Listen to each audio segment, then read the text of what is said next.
තෙරුවන් සරණයි. අද මේ දවසේ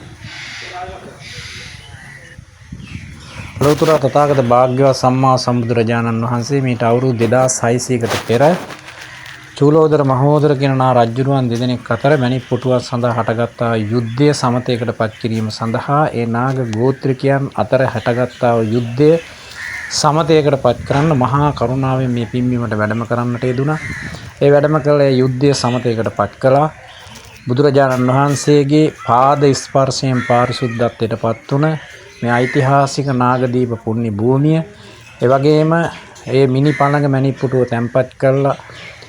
නිර්මාණය කරන්න මේ චෛත්‍ය රාජන් වහන්සේ වැඩ ඉන්න මේ උතුම් නාගදීප පුණ්‍ය භූමිය අනාගතයේ ධාතුන් වහන්සේලා ධාතු පරිනිර්වාණය සිද්ධ වෙන දවසේ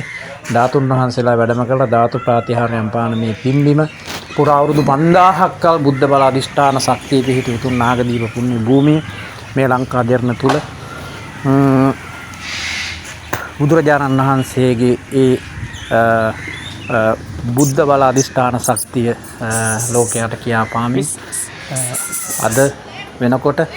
ලංකා ලෝකයේම සුවහසත් ජනතාවගේ ආදර ගෞරවයට පාත්‍ර වෙන පින්බිමක් ආන්ගේ නාගදීපයටයි අද දවසේදී මේ තායිලන්තයේ සිට